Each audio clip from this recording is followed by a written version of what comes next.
ప్రహ్లాద నారద పరాశర పుండరీక వ్యాసాది భాగవత పుంగవ హృన్నివాస భక్తానురక్త పరిపాలన పారిజాత లక్ష్మీ నృసింహ మమ దేహి కరావలంబం. పోతన శ్రీమద్భాగవతము సరళ గద్యానువాద సహితము సప్తమ స్కంధం ప్రహ్లాద చరిత్ర 6వ భాగం.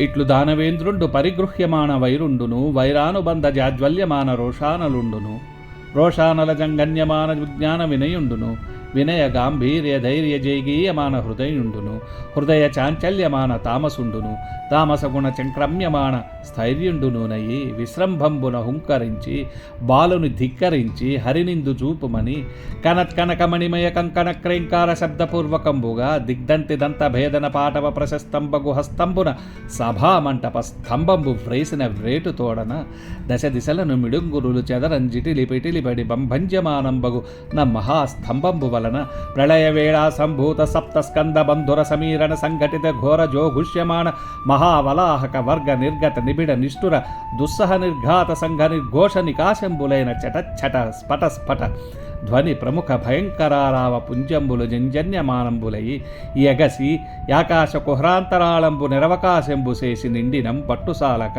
దోదూయమాన హృదయంబులయి పరవశంబులయి పితామహ మహేంద్ర వరుణ వాయుశిఖి ప్రముఖ చరాచర జంతుజాలంబులతోడ బ్రహ్మాండ కటాహంబు పగిలి పరిస్ఫోటితంబుగా ప్రపుల్ల పద్మయుగల సంకాశ భాసుర చక్ర చాప హల కులిస అంకుశ జలచర రేఖాంకిత చారుచరణ తలుండును చరణ చంక్రమణ ఘన వినమిత విశ్వవిశ్వంభరాభారధౌరే దిక్కుంభి కుంభీన సుకుంభినీధర కూర్మ కులశేఖరుండును దుగ్ధ జలదిజాత శుండాల శుండాదండ మండిత ప్రకాండ ప్రచండ మహోరు స్తంభయుగలుండును ఘనఘనాయమాన మణికింకిణీగణ ముఖరిత మేఖలావలయవలయిత పీతాంబర శోభిత కటిప్రదేశుండును నిర్జర నిమ్నగా వర్తవర్తుల కమలాకర గంభీర నాభి వివరుండును ముష్టి పరిమేయ వినుత తనుతర స్నిగ్ధ మధ్యుండును కులాచల సానుభాగ సదృశ కర్కశ విశాల వక్షుండును దుర్జన ధనుజ భట ధైర్య లతికాల విత్రాయమాన రక్షోరాజ వక్షోభాగ విశంకట క్షేత్ర విలేఖన చుంచులాంగలాయమాన ప్రతాపజ్వలన జ్వాలాయమాన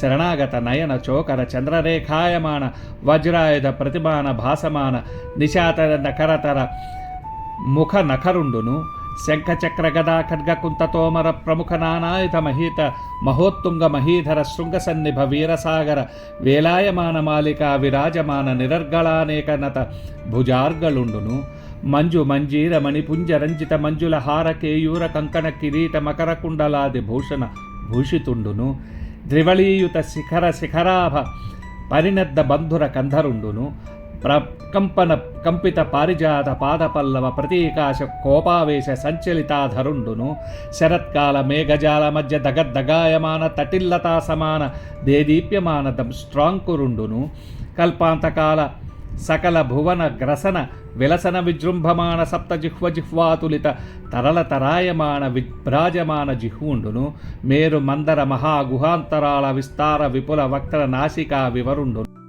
నాసికా వివర నిస్సర నిబిడ నిశ్వాస నికరణ సంఘటన సంక్షోభిత సంతప్యమాన సప్త సాగరుండును పూర్వ పర్వత విద్యోతమాన ఖద్యోత మండల సదృక్ష సమంచిత లోచనుండును లోచనాంచల సముత్కీర్యమాన విలోల కీలాభీల విస్ఫులింగ వితాన రోరుజ్యమాన తారకాగ్రహ మండలుండును శక్ర చాప సురుచిరోదగ్ర మహాభ్రూలతా బంధ బంధుర భయంకర వదనుండును ఘనతర గండ శైలతుల్య కమనీయ గండ భాగుండును సంధ్యారాగ రక్త ధారాధర మాలికా ప్రతిమ మహాభ్రంకష తంతన్యమాన పటుతర సటాజాలుండును సటాజాల సంచాలన సంజాతవాత డోలాయమాన వైమానిక విమానుండును నిష్కంపిత శంఖవర్ణ మహోర్ధ్వ కర్ణుండును మందదండాయమాన మందర వసుంధరాధర పరిభ్రమణ వేగ సముత్పద్యమాన వియన్మండల మండిత సుధారాశి కల్లోల శీకరాకార భాసుర కేసరుండును బర్వాఖర్వ శిశిర కిరణ మయూఖ గౌర తనూరుహుండును నిజ గజ్జానినాద నిర్దళిత కుముద సుప్రతీక వామ నైరావణ సార్వభౌమ ప్రముఖ దిగిభరాజ కర్ణ కోటరుండును ధవళ ధరాధర దీర్ఘ దిరవలోకనీయ దేహుండును దేహ ప్రభాపటల నిర్మధ్యమాన పరిపంథి యాతుధాన నికురుంబ గర్వాంధకారుండును ప్రహ్లాద హిరణ్య కశిపు రంజన భంజన నిమిత్తాంతరంగ బహిరంగ జేగీయమాన కరుణా వీరరస సంయుతుండును మహాప్రభావుండును అయిన శ్రీ నృసింహదేవుడు ఆవిర్భవించిన కనుగొని ఈ విధంగా హిరణ్యకశిపుడు శ్రీహరితో శత్రుత్వం పూనాడు. శత్రుత్వం వల్ల అతని మనస్సులో రోషం అనే అగ్ని భగభగ మండింది. ఆ రోషాగ్ని జ్వాలలు చెలరేగి అతనిలోని విజ్ఞానమును వినయమును కాల్చివేశాయి. ధైర్య గాంభీర్యాల వల్ల అతని హృదయం ధగ ధగ మెరిసింది. హృదయ చాంచల్యం వల్ల తామస గుణం విజృంభించింది. ఆ తామస గుణం వల్ల అతని స్థైర్యం చిందులు త్రొక్కసాగింది. పట్టలేని ఆవేశంతో హిరణ్యకశిపుడు హుంకరించి ప్రహ్లాదుని ధిక్కరించాడు. ఇందులో హరిని చూపరా అని అరచేతితో సభామంటప స్తంభాన్ని బలంగా చరిచాడు. ఆ దెబ్బకు అతని చేతి బంగారు మణిమయ కంకణాలు గణగణ ధ్వనించాయి. ఆ దానవేంద్రుడు దిగ్గజాల దంతాలు విరచివేయగల తన హస్తంతో స్తంభాన్ని కొట్టేటప్పటికీ ఆ దెబ్బకి 10 దిక్కుల విస్ఫులింగాలు విరజిమ్ముతూ చిటిలి పెటిలి ఆ మహాస్తంభం ఫెళఫెళమని భయంకర ధ్వనులు చేసింది. కల్పాంతకాలంలో అతి తీవ్రమైన వేగంతో వీచే 7 మహావాయువుల ఒత్తిడి వల్ల ఉరుములతో వ్రొకలు వేసే భయంకర ప్రళయ మేఘాలు వర్షించే పిడుగుల ధ్వని వంటి చటచట పటపట రావాలు విపరీతంగా పైకి ఎగసి ఆకాశమంతా నిండి కర్ణ కఠోరంగా వినిపించసాగాయి. బ్రహ్మ, ఇంద్రుడు, వరుణుడు, వాయువు, అగ్ని మున్నగు దేవతలతో సమస్త జంతుజాలంతో ఈ బ్రహ్మాండ భాండం గుండె లవసి ఒక్కసారిగా పెఠేలున పగిలినట్లయింది. స్తంభం చిన్న భిన్నమయ్యింది. అందులో నుంచి దేదీప్యమయమైన దివ్య తేజస్సుతో నరసింహదేవుడు ఆవిర్భవించాడు. ఆ నరసింహస్వామి పాదాలు చక్రం, చాపం, నాగలి, వజ్రాయుధం, మీనం వంటి శుభరేఖలతో నిండి వికసించిన పద్మాల వలె ప్రకాశిస్తున్నాయి. ఆ స్వామి పాదాలు కదులుతుంటే ఆ భారానికి భూమిని మోసే అష్టదిగ్గజాలు, ఆదిశేషుడు, కులపర్వతాలు, కూర్మరాజు అణిగి మణిగిపోతున్నారు. ఆ ఉగ్రమూర్తి ఊరువులు క్షీర సముద్రంలో పుట్టిన ఐరావతం తొండాలలాగా బలిసి బలవత్తరంగా ఉన్నాయి. మణులు చెక్కిన మువ్వల వడ్డాణం, పీతాంబరం ధరించిన ఆ స్వామి నడుం చుట్టూ తిరిగి ఘనఘనమని మ్రోగుతున్నది. ఆ స్వామి నాభి ఆకాశ గంగా నదిలో సుళ్ళు తిరుగుతున్న సరస్సులాగా గంభీరంగా ఉంది. ఆ నరసింహుని నడుము పిడికిటిలో ఇమిడేంతగా ఉండి నిగనిగ మెరుస్తున్నది. ఆయన వక్షస్థలం పెద్ద కొండ చర్యవలే అతి కఠినమై విశాలమై ప్రకాశిస్తున్నది. ఆ భీకరాకారుని వాడి తేలి వంకరలు తిరిగిన గోళ్ళు రాక్షస సేనల ధైర్యలతలను తెగకోసే కొడవళ్ల వలె ఉన్నాయి. రాక్షసరాజులు బండబారిన గుండె పొలాలను దున్నే పదునైన నాగళ్ళు ఆ గోళ్ళు. శత్రువుల కళ్ళకి మిరుమిట్లు గొలిపి మంటలు మండుతున్న నెగళ్ళు ఆ గోళ్ళు. అయినా అవి శరణాగతులైన భక్తుల నేత్రాలకు మాత్రం చకోరాలకు చంద్రరేఖలాగా అందంగా కనిపిస్తున్నాయి. ఆ గోళ్ళు కావు, వజ్రాయుధాలు. మహోన్నత పర్వత శిఖరం వంటి ఆ స్వామి బాహువులు శంఖ, చక్ర, గదా, ఖడ్గ, కుంత, తోమరాది వివిధ ఆయుధాలతో నిండి ఉన్నాయి. అసంఖ్యాకములైన ఆ బాహువులు వీరరసం అనే సాగరానికి చెలేలి కట్టవలే ఉన్నాయి. అనేక పుష్పమాలికలతో విరాజిల్లుతున్నాయి. కాంతులీనే కాలి కడియాలు మణికచిలములై విరాజిల్లుతున్న మనోహరమైన హారాలు, భుజకీర్తులు, కంకణాలు, మకర కుండలాలు, కిరీటం వంటి వివిధ ఆభరణాలతో స్వామి ధగ ధగ మెరుస్తున్నాడు. ఆ ప్రభువు కంఠం 3 రేఖలతో ప్రకాశిస్తూ పర్వత శిఖరంలాగా దృఢంగా ఉంది. ఆ దేవుని కొమ్మోవి గాలికి కదలే పారిజాత పల్లవంలాగా రాగరంజితమై కోపావేశం చేత చలించిపోతున్నది. శరత్కాలంలో మేఘాల మధ్య మెరిసే మెరుపు తీగల్లాగా ఆ నరసింహస్వామి కోరలు తళతళలాడుతున్నాయి. ప్రళయకాలంలో సమస్త లోకాలను కబళించి వేయటానికి పరాక్రమించే అగ్ని జ్వాలలాగా ఆ స్వామి నాలుక ఎర్రగా భయం కలిగిస్తున్నది. ఆ ఉగ్రమూర్తి నోరు, నాసికా రంధ్రాలు మేరుమందర పర్వతాల గుహలలాగా విస్తారమై ఉన్నాయి. ఆ నాసికా రంధ్రాల నుంచి వచ్చే వేడి వేడి నిట్టూర్పులకు తట్టుకోలేక 7 సాగరాలు అల్లకల్లోలమై సలసల కాగుతున్నాయి. ఆ ప్రభువు కళ్ళల్లో తూర్పు కొండపై ప్రకాశిస్తున్న సూర్యమండల కాంతులు తేజరిల్లుతున్నాయి. ఆ నేత్రాల అంచులు విరజిమ్ముతున్న విస్ఫులింగాల వల్ల గ్రహమండలాలు నక్షత్ర మండలాలు కకావికలై క్రిందు మీదవుతున్నాయి. ఇంద్రధనస్సుల వలె వంగి ఉన్న ఆ స్వామి కనుబొమలు ముడిపడి ముఖం భయంకరంగా ఉంది. ఆయన చిక్కని చెక్కిళ్ళు గండ శిలలలాగా అతి కఠినంగాను అయినా కమనీయంగానూ ఉన్నాయి. ఆ స్వామి దీర్ఘమైన జడలు సంధ్యా సమయంలో ఎర్రబడిన మేఘమాలికలలాగా మెరుస్తున్నాయి. ఆ జడలను అటు నిటు విదల్చడం వల్ల పుట్టిన వాయువు వేగం వల్ల ఆకాశంలో ప్రయాణిస్తున్న విమానాలు వైమానికులతో సహా ఉయ్యాలలూగుతున్నాయి. ఆయన చెవులు నిశ్చలములై శంఖాలలాగా స్వచ్ఛంగా ఉన్నాయి. మందర పర్వతాన్ని కవ్వంగా చేసి పాల సముద్రమును చెలికేటప్పుడు గిరగిర తిరుగుతున్న ఆ గిరి వేగానికి ఆకాశమంతా ఆవరించిన తరంగ శీకరాల వలె ఆ ప్రభువు కేసరాలు భాసిల్లుతున్నాయి. ఆ స్వామి శరీరం మీది రోమరాజి సంపూర్ణ పూర్ణిమాచంద్రుని వెన్నెల కిరణాల వలె వెలుగుతూ ఉన్నాయి.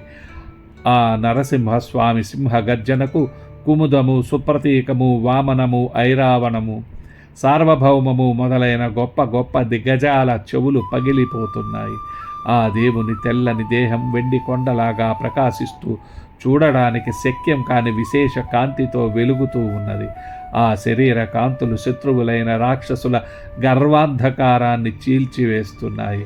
ఆ నరసింహస్వామి ఆకారం ప్రహ్లాదునికి సంతోష కారణమైంది, హిరణ్యకశిపునికి సంతాప కారణమైంది.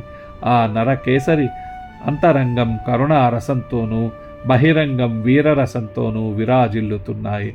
దివ్య ప్రభావ సంపన్నుడైన శ్రీ నరసింహస్వామి ఈ విధంగా సభాస్తంభం మధ్య నుండి ఆవిర్భవించాడు. అద్భుతమైన ఈ దృశ్యం చూచి హిరణ్యకశిపుడు నిశ్చేష్టుడై ఇలా అనుకున్నాడు: ధర్మరాజా, పూర్వం ప్రళయకాలంలో ఈ బ్రహ్మాండం మొత్తానికి అవరోధకంగా గాఢమైన చీకట్లు క్రమ్మి లోకం నాశనం కాబోతున్నప్పుడు ఆ అంధకారాన్ని ఆపోసన పట్టి తేజోమూర్తి అయ్యాడు విష్ణువు. అటువంటి శ్రీ మహావిష్ణువు ముందు ఈ తామసుల పరాక్రమం పటాపంచలు కాక ప్రకాశిస్తుందా అంటూ నారదుడు తిరిగి ప్రహ్లాద చరిత్రను చెబుతున్నాడు. దానవ వీరుడు తన భయంకరమైన గదాదండం గిరగిరా త్రిప్పి నరసింహస్వామిపై విసిరాడు. వెంటనే ఆ స్వామి గరుత్మంతుడు సర్పాన్ని ఒడిసి పట్టినట్లుగా రాక్షసరాజును పట్టుకున్నాడు. పంచాననోద్ధూత పావక జ్వాలలు భూన భోంతరమెల్లభూరితముగా దంశ్రాకురాభీల ధగధగాయిత దీప్తిన సురేంద్రునేత్రములందములుగా కంటక సన్నిభోత్కట కేసరాహతి నభ్రసంఘము భిన్నమై చెలింపన్ ప్రళయాభ్రచంచలా ప్రతిమ భాస్వరములై కరనఖరోచులు క్రమ్ముదేరా సటలు జలిపించి గర్జించి సంభ్రమించి దృష్టి సారించి బొమలు బంధించి కెరలి జిహ్వయాడించి లంఘించి చేత నొడిసి పట్టి నరసింహుడాదితి పట్టినధిపా. ఉగ్ర నరసింహస్వామి ఉచ్ఛ్వాస నిశ్వాసములలో అగ్నిజ్వాలలు వెలువడి భూమ్యాకాశాలు నిండిపోయాయి. ఆయన కోరల ధగధగ కాంతులు ఈ నిశాచరుని నేత్రాలకు మిరుమిట్లు గొలిపి అంధుణ్ణి చేశాయి. కంటక సమూహాల వంటి ఆయన కేసరాల విదిలింపునకు గగనంలోని మేఘపంక్తులు చెల్లాచెదురైపోయాయి. ఆ ఉగ్రమూర్తి తీక్షణమైన నఖకాంతులు ప్రళయకాల మేఘాల విద్యుల్లతల వలె మెరుస్తున్నాయి. ఆ నరహరి అదును చూచి జటలు జళిపించాడు. ఒక్కసారి గర్జించి హుంకరించాడు. కనులు మొడిచి తీక్షణంగా వీక్షించాడు. ఆ నరసింహుడు నాల్క వికృతంగా ఆడించి విజృంభించి దూకి దానవేంద్రుణ్ణి ఒడిసి పట్టుకున్నాడు. నాగేంద్రుడు ఎలుకను పట్టినట్లుగా నరసింహస్వామి అవలీలగా అసురుణ్ణి పట్టుకున్నాడు. భక్త రక్షాపరాయణుడు, దుష్టశిక్షా పరతంత్రుడు, కడు భయంకరమై కదులుతున్న నాలుక కలవాడు, మహోగ్రమైన వేగం కలవాడు అయిన నరసింహస్వామికి సుర విరోధి లోబడిపోయాడు. విహగేంద్రుండహి వ్రచ్చు కైవడి మహోద్వృత్తిన్ నృసింహుండు సాగ్రహుండై యూరువులందుజేర్చి నఖ సంఘాతంభులన్ వ్రచ్చే దుస్సహుదంభోళి కఠోరుదేహు నచలోత్సాహున్ మహాబాహున్ ఇంద్రహుతాశాంతక భీకరున్ ఘనకరున్ దైత్యాన్వయశ్రీకరున్. అప్పుడు గరుత్మంతుడు నాగుపామును పట్టుకొని చీల్చిన విధంగా నరసింహస్వామి ఆగ్రహంతో వజ్ర కఠోర కాయుడు, అచంచల ఉత్సాహవంతుడు, మహాబాహుడు, ఇంద్ర అగ్ని యమాదులకు మహాభయంకరుడు, ధనజకుల శుభంకరుడు, దుస్సహ విక్రముడు అయిన హిరణ్యకశిపుణ్ణి పట్టుకొని బలవంతంగా తన ఊరువులపై అడ్డంగా పడవేసుకున్నాడు. వాడి గోళ్లతో వాడి రొమ్ము చీల్చివేశాడు. చించున్ హృత్కమలంబు శోణితము వర్షించుం ధరామండలిం, ద్రంచుం కర్కశ నాడికావళులు భేదించున్ మహావక్షముం, దృంచున్ మాంసము సూక్ష్మఖండములుగా దుష్టాసురున్ వ్రచ్చి దర్పించుం, ప్రేవులు కంఠమాలికలు కల్పించున్ నఖోద్భాసియై. శ్రీ నృసింహస్వామి రాక్షసేశ్వరుని గుండెలు చీల్చి భూమి మీద నెత్తురు కురిపించాడు. ఆ రాక్షసుని కఠోర రక్తనాళాలు తుత్తినియలు చేసి త్రుంచివేశాడు. అతని కఠినాతి కఠినమైన వక్షస్థలమును పగుల కొట్టాడు. నిశాచురుని కండరాలు ముక్కలు ముక్కలుగా ఖండించాడు. వాటి నెత్తుటి ప్రేవులు లాగి తన కంఠంలో మాలికలుగా వేసుకున్నాడు. దుష్టాత్ముని ఈ విధంగా అత్యుత్సాహంతో చంపి నరసింహస్వామి నఖప్రభలతో ప్రచండంగా ప్రకాశిస్తున్నాడు. ఈ విధంగా కేవలం నరరూపము మృగరూపము కానటువంటి నరసింహ రూపంతో రాత్రి పగలు కాని సంధ్యా సమయంలో, గృహమునకు లోపల వెలుపల కాని ద్వార మధ్యంలో, ఆకాశము భూమి కానటువంటి ఊరు ప్రదేశంలో ప్రాణ సహితాలు ప్రాణరహితాలు కాని గోళ్లతో బ్రహ్మ ఇచ్చిన వర నియమాలకు భంగం లేకుండా ముల్లోకాలకు గుండె కాలమై రాక్షస రాజును వధించాడు నరసింహస్వామి. ఉగ్ర స్వరూపంతో ఆయన దావానల జ్వాలలలాగా ప్రకాశిస్తున్నాడు. ఆ నరహరి ముఖం భయంకరంగా ఉంది. చాచిన నాలుక నాగేంద్రునిలాగా భీకరంగా ఉంది. మెడలు జూలు నెత్తురుతో తడిసి ఎర్రబడిపోయాయి. ఆ స్వామి రాక్షసుని ప్రేవులు కంఠమాలికలుగా ధరించి ఉన్నాడు. దానవుని హృదయ కమలం చీల్చివేసిన నరసింహస్వామి మత్తేభ కుంభస్థలం చీల్చి చెండాడిన సింహరాజంలాగా విరాజిల్లుతున్నాడు. రక్తంలో తడిసిన ఆయన నఖాలు సంధ్యారాగరంజిత చంద్రరేఖల వలె ప్రకాశిస్తున్నాయి. ఆ రూపం చూచి కోపం పట్టలేక అసురవీరులు ఆయుధాలతో దానవాంతకుని పైకి దండెత్తి వచ్చారు. నరసింహస్వామి వచ్చిన వారిని వచ్చినట్లే చక్రాది ఆయుధాలతో పెక్కు వేల రక్కసులను ఒక్కడిని ఒడవకుండా వధింపజేశాడు. ఈ విధంగా రాక్షస సంహారం పూర్తి చేసి రణం చాలించాడు. రక్షోవీరుల నెల్ల దృంచిరణ సంరంభంబు చాలించి దృష్టిక్షేపంబు భయంకరంబుగ సభా సింహాసనారూఢుడై యక్షీణాగ్రహుడై నృసింహుడు కరాళాస్యంబుతో నొప్పెన్ తన్ వీక్షింపంబలింపనోడి ఇతరుల్ విభ్రాంతులైడాగగన్. ఈ విధంగా రాక్షస సంహారం పూర్తి చేసి రణం చాలించాడు. కానీ ఆ ఉగ్ర నరసింహస్వామికి ఆగ్రహం తగ్గలేదు. ఆ చూపులు భయం కలిగిస్తున్నాయి. కరాళ వదనంతో ఊగిపోతున్నాడు. ఇతరులు తనను చూడడానికి కానీ పలుకరించడానికి కానీ భయభ్రాంతులై తత్తరపడుతుండగా నృసింహస్వామి ఆ సభామండపంలోని సింహాసనంపై ఆసీనుడయ్యాడు. ఆ సమయంలో ఆకాశంలో అనేక దేవతా విమానాలు, గంధర్వ గానాలు, అప్సరసల నానావిధ నాట్య విధానాలు, దివ్యములైన కాహళ భేరి పటాహ మురజారి మంగళధ్వానాలు ప్రకాశమానాలై నేత్రాలకు వీణులకు విందు చేశాయి. సునందుడు, కుముదుడు మొదలైన శ్రీహరి పార్శ్వచరులను, మహేశ్వరుడు, విధాత, మహేంద్రుడు మొదలైన దేవతలు, కిన్నరులు, కింపురుషులు, సిద్ధులు, సాధ్యులు, చారణులు, విద్యాధరులు, పన్నగులు, ప్రజాపతులు, గరుడులు, గంధర్వులు అందరూ శ్రీనరసింహస్వామిని సందర్శించాలనే కుతూహలంతో విచ్చేశారు.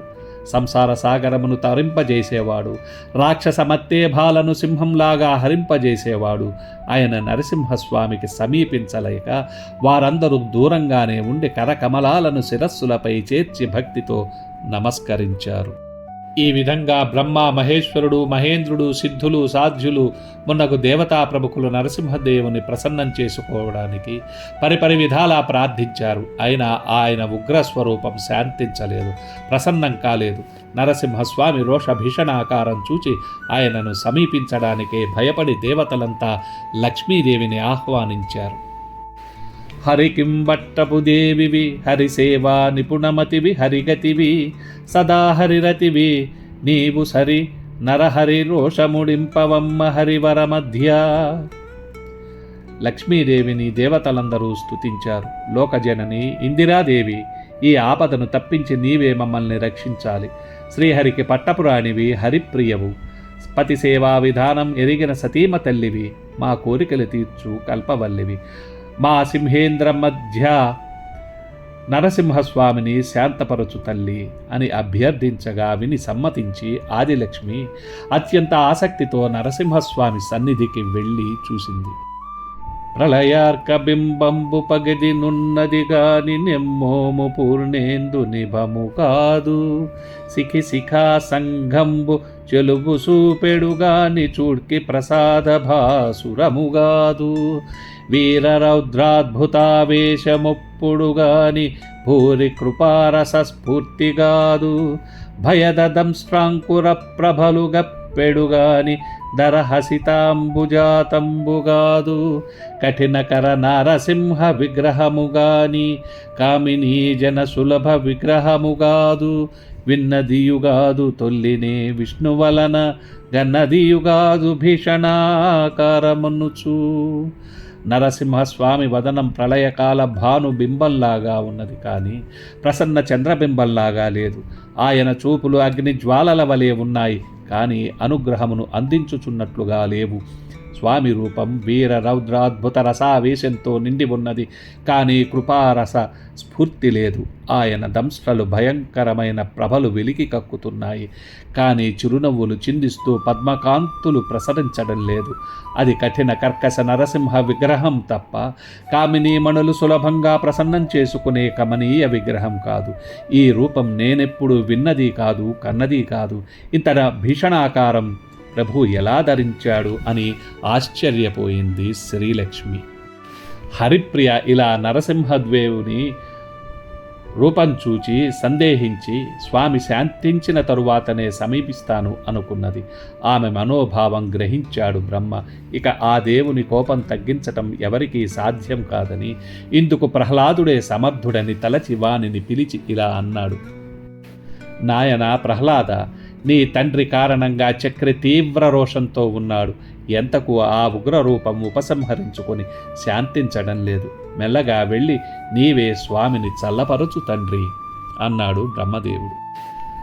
పద్మసంభవుడు అలా అనగానే పరమభక్త శిఖామణి అయిన ప్రహ్లాదుడు అలాగే అని వినయంగా కరకమలాలను ముకుళించి మెల్లమెల్లగా నరసింహస్వామిని సమీపించాడు.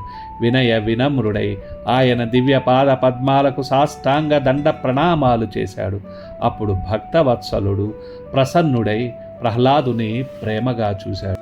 నరసింహమూర్తి మనసులో కరుణారసం ఉప్పొంగి ప్రహ్లాదుని దగ్గరికి పిలిచి అతని మస్తకాన్ని ఆప్యాయంగా నిమిరాడు. నరహరి హస్త స్పర్శతో ప్రహ్లాదుని భయం పోయింది. బ్రహ్మజ్ఞానం కలిగి దేహం పులకించింది. సంతోష బాష్పధారలు పెళ్ళుబికాయి. కంఠం గాద్గదికమయ్యింది. మనసు ఏకాగ్రత పొంది భక్తి పరవళ్ళు తొక్కింది. హృదయంలో హృషీకేశుని పదపద్మాలను పదిలపరుచుకొని కరకమలాలను ముడిచి ప్రహ్లాదుడు ప్రభువును స్తుతించాడు. అనంత ఆదిదేవ, నేను అల్పుణ్ణి. నాకున్న కొద్ది జ్ఞానంతో భయపడకుండా సంస్తుతికి సాహసిస్తున్నాను. నా ప్రార్థన మన్నించు దేవా. పురుషుడు కేవలం నీ గుణాలు కీర్తించి అజ్ఞానమును జయించి కైవల్యమును అందుకోగలడు. స్వామి, భయంకరమైన కోరలు, కనుబొమలు, జడలు, గోళ్ళు, నీ భీకర ధ్వనులు, రక్తరంజిత కేసరాలు, అగ్ని నేత్రాలు, నీ మెడలోని ప్రేగుల దండలు, వీటన్నిటితో ఉన్న నీ ఉగ్ర నరసింహ రూపం చూచి నేను ఎంత మాత్రము భయపడడం లేదు. కానీ భయంకరమైనది, భరింపరానిది, క్రూరమైనది, నికృష్టమైనది అయిన సంసార దవాగ్నిని చూచి మాత్రం నేను వణికిపోతున్నాను. కరుణించి నీ చరణ సన్నిధిలో నాకు శరణు ప్రసాదించు. విశ్వేశ్వర, నీ సన్నిధికి శ్రీలక్ష్మి వచ్చింది, మహేశ్వరుడు వచ్చాడు, విధాత విచ్చేశాడు. అయినా వాళ్ళలో ఏ ఒక్కరికి నీ దివ్యహస్తంతో అభయం ఇవ్వలేదు. నేనా బాలుణ్ణి, తామస గుణంతో కూడిన ధనుజ వంశంలో జన్మించిన వాణ్ణి, దైత్యుణ్ణి, అత్యంత రజోగుణ దూషితుణ్ణి. అటువంటి నా శిరస్సు మీద అపారమైన కృపతో నీ దివ్యహస్తం ఉంచి దీవించావంటే ఇది నాకు చాలా ఆశ్చర్యంగా ఉంది ప్రభు. కళ్యాణమూర్తి, నీ దాస్యం చేసే మహాభాగ్యాన్ని ప్రసాదించు స్వామి అని ప్రణామం చేసిన ప్రహ్లాదుని సంస్తుతికి సంతోషించి భగవంతుడైన శ్రీహరి రోషం మాని ప్రసన్నుడై నవ్వుతూ ఇలా అన్నాడు. నాయనా ప్రహ్లాద, నిన్ను చూస్తే నాకు చాలా ఆనందంగా ఉంది. నీ భక్తి తత్వానికి భద్రం కలుగుతుంది, నీకు శుభం కలుగుతుంది. నేను భక్తుల కోరికలు తీర్చేవాణ్ణే. నీవు నీ మనసులో కోరుకున్న వరమును తప్పకుండా ప్రసాదిస్తాను, దిగులు పడకు. నేను చూడశక్యం కాని వాణ్ణి నిజమే, కానీ నన్ను ఒకసారి చూస్తే చాలు, ప్రాణికోటికి పునర్జన్మ ఉండదు. ప్రహ్లాద, చిన్నవారైనా పెద్దవారైనా ఎల్లవాంఛలు మాని ఎవరైతే నీవలే నన్ను ఉపాసిస్తారో వాళ్ళు నా భక్తులు. నా భక్తులలో నీవు ఉత్తముడవు. ఇక నీవు నీ మనస్సు నా మీద నిలిపి సంతోషంగా వేదోక్త విధిగా నీ తండ్రికి ఉత్తర క్రియలు చెయ్యి. అతడు నా శరీర స్పర్శతో నిర్మల దేహం పొందాడు, కల్మషాలు కడిగి వేసుకుని పుణ్యలోకాలకు పయనిస్తాడు అని నరసింహస్వామి కరుణాంతరంగుడై ఆనతిచ్చాడు. వెంటనే ప్రహ్లాదుడు సుస్నాతుడై విప్రవర్యుల పర్యవేక్షణలో తండ్రికి పరలోక క్రియలు జరిపి ప్రాజ్ఞులచే ప్రశంసింపబడ్డాడు. అనంతరం ప్రసన్నమూర్తి అయిన నరసింహస్వామిని చూచి దేవతా శ్రేష్ఠులతో కూడిన బ్రహ్మదేవుడు నమస్కరించాడు. ప్రహ్లాద చరిత్రను వివరిస్తున్న నారద మహర్షి ధర్మరాజుతో, ఈ విధంగా వైకుంఠ ద్వారపాలకులు శాప విముక్తులయ్యారు. విప్రశాపం వల్ల ప్రథమ జన్మలో దితికి పుత్రులైన హిరణ్యాక్ష హిరణ్యకశిపులను విష్ణువు వరాహ నారసింహ అవతారాలెత్తి అంతం చేశాడు. ద్వితీయ జన్మలో పుట్టిన రావణ కుంభకర్ణులను శ్రీరాముడుగా అవతరించి పరిమార్చాడు. తృతీయ జన్మలో శిశుపాల దంతవక్త్రులుగా పుట్టిన వాళ్లను శ్రీకృష్ణుడై సంహరించాడు. ఇలా 3 జన్మలలో గాఢమైన వైరబంధంతో వీళ్లు నిరంతరం హరిస్మరణం చేస్తూ పాప విముక్తులయ్యారు. చివరకు మళ్లీ ద్వారపాలకులయ్యారు అని నారద మహర్షి మహారాజైన ధర్మరాజుకు వివరించి ఫలశ్రుతిగా ఇలా పలికాడు. శ్రీరమణీయమైన నరసింహ విహారము, ఇంద్రశత్రు సంహారము, పుణ్యభాగవతుడైన నిశాచరనాథ పుత్ర సంచారము, ఎవ్వడైన సువిచారత విన్న భటించినన్, శుభాకారము తోడ ఏ భయము గల్గని లోకము జందు భూవరా. ధర్మరాజా, శుభకరమైన శ్రీ నరసింహస్వామి విహారము, హిరణ్యకశిపు సంహారము, పుణ్యమూర్తి అయిన ప్రహ్లాదుని సంచారము మంచి మనస్సుతో వినినా చదివినా ఏ భయము కలుగని పుణ్యలోకానికి మానవుడు చేరుకుంటాడు. రాజోత్తమ, బ్రహ్మాదులు సైతం మనస్సులో ఆలోచించి మాటలలో చెప్పలేనటువంటి పరబ్రహ్మ స్వరూపమైన శ్రీకృష్ణుడు మిత్రుడుగా, భావమరిదిగా, మంత్రిగా, మనప్రియుడుగా, మహాఫలప్రదాతగా నీ గృహంలో విహారం చేయడం నీ మహాభాగ్యం అని ధర్మరాజుకు నారద మునీంద్రుడు ప్రహ్లాద చరిత్ర వినిపించాడు. స్వస్తి. మన సంస్కృతి వాంగ్మయము అపురూపమైనవి. రామాయణ భారత భాగవతాలను తరువాతి తరాలకు వినిపించాలనే మా తపనను లైక్ చేయడం, సబ్స్క్రైబ్ చేయడం ద్వారా ఆశీర్వదించండి. మీ అమూల్యమైన అభిప్రాయాలను తెలియజేయడం మాత్రం మరచిపోకండి.